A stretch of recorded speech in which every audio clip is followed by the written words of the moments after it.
reached Jericho, and as he left Jericho with his disciples and a large crowd, Bartimaeus, that is the son of Timaeus, a blind beggar, was sitting at the side of the road.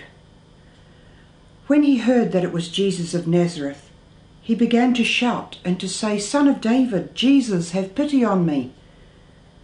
And many of them scolded him and told him to keep quiet. But he only shouted all the louder, "Son of David, have pity on me." Jesus stopped and said, "Call him here." So they called to the blind man. "Courage," they said. "Get up, he is calling you." So throwing off his cloak, he jumped up and went to Jesus. Then Jesus spoke. "What do you want me to do for you?"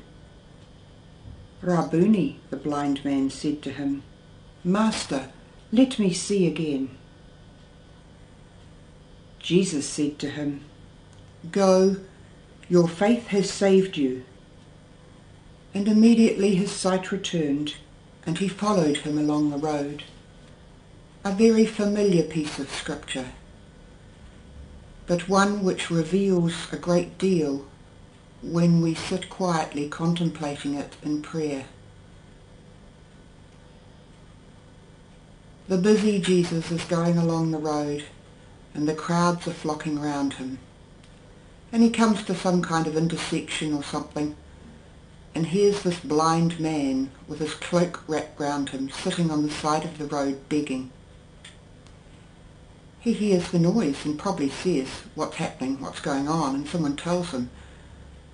And so he starts calling out.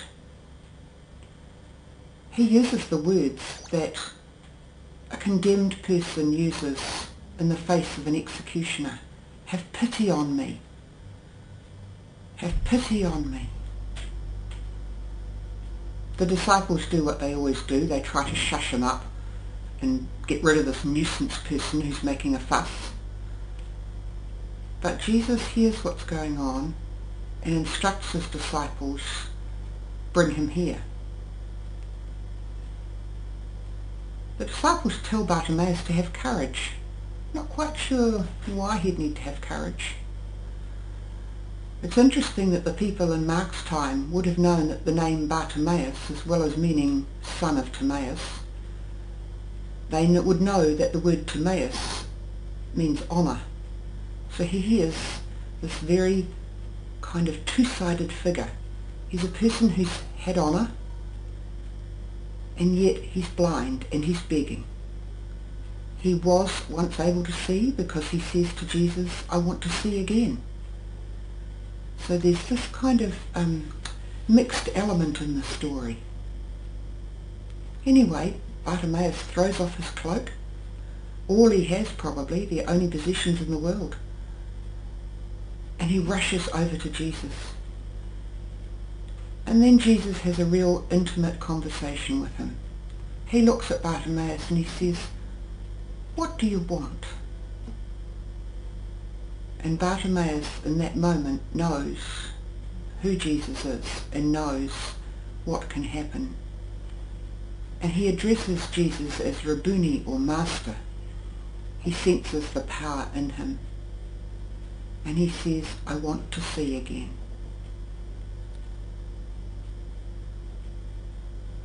Jesus heals and Bartimaeus sees again.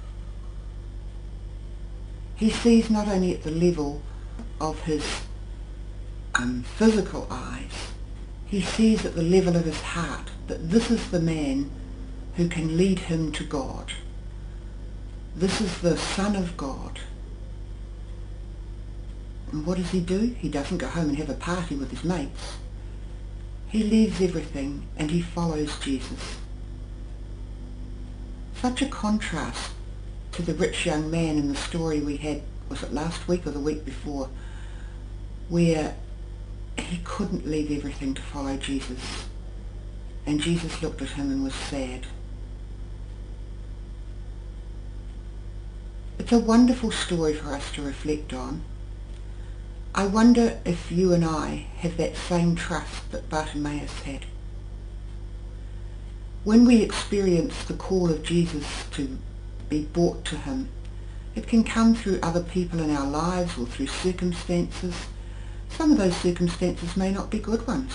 Bartimaeus sitting begging on the road wasn't good. But it was an opportunity for him to meet Jesus.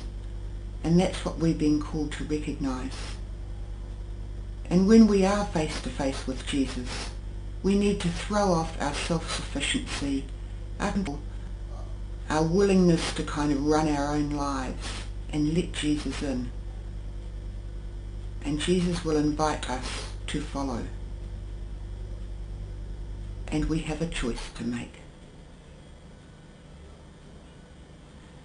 So let's during this week think about our choices, open our eyes to where Jesus is, and listen with our hearts to his call, that we may be healed and called to follow more surely.